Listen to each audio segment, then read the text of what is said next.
I'd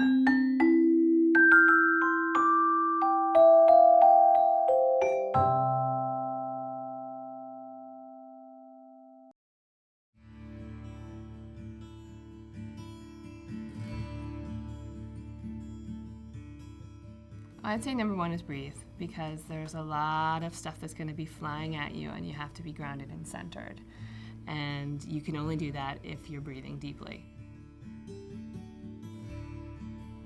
Calling yourself a survivor immediately can really just completely change how you perceive your journey. And it's not something that you have to wait until you get a stamp of approval for. You're doing it right now. For me, again, it was really important to create my Office of Healing. And I was the CEO, and when I went to see a doctor, I was hiring them for a position in my company. And if they worked and they didn't have the bedside manner of Dog the Bounty Hunter, and they knew the most about my disease, and hopefully their diploma was from a country that I had heard of, then they would be hired in my company. Part of that company is also creating a staff. Maybe that's your mom who helps you with the insurance and the paperwork. Is it a friend who can be a medical advocate for you, who will go to the hospital with you on your appointment days because you will hear blah, blah, blah, you're gonna die, blah, blah, blah, you have cancer, even if that's not what they're saying. So getting ready for this whole thing, it's a whole new world and you are in charge of it. Thinking outside of the box to become that, what I call, empowered participant in healing, creating a plan that includes integrative and complementary medicine and care so that you can boost your immune system, so that you can sleep, so that you can de-stress. You can do all these things that will help your body. I think that there's an incredible amount that you can do with nutrition just to raise the pH of your body. Eating more alkaline foods, and again, stress causes your alkalinity and the pH to lower. One of the other things is what I write about in the book, which is creating your cancer posse. And this is a group of people your age who can be your best friends, your shoulders. You can swap tips and tricks and secrets and heck yeahs and how-tos and really support each other.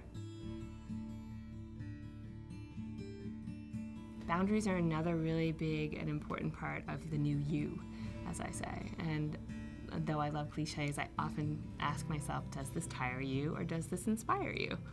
And if that thing or person that tires you is a big part of taking up your healing energy and space, they have to go. I think it's important that cancer patients and people who are going through any kind of pain or adversity put themselves first, and that's not selfish. Too often in this society, we're told that that's a selfish thing to do. Get rid of that, It's important to speak up and voice your needs.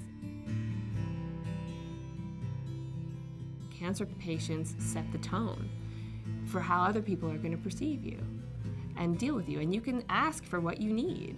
If it's, maybe you don't even want to talk about cancer that day, or you just want someone to listen, or you want to be lighthearted and humorous, and that shouldn't put people off.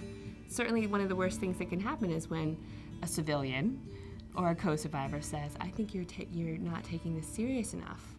Do you want to get a headbutt? What do you want me to do? I might die. How serious do I have to take it? So again, you set the tone.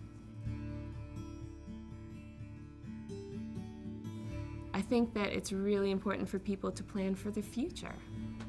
We are entitled to a future.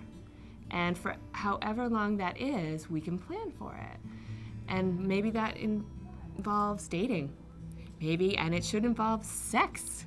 You're not damaged goods or something to be shelved like a bumped up banana.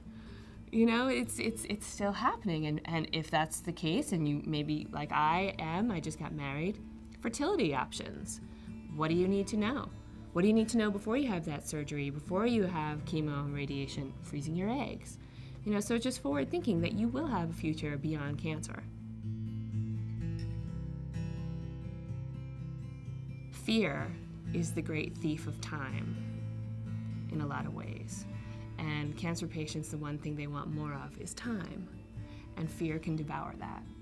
And so for me, this comes to cancer is not a gift, because it's not something I would give to anybody I know, not even my enemies, you know? Not even one. No. But it can certainly be a great catalyst for change in your life if you let it. And I just choose to let it.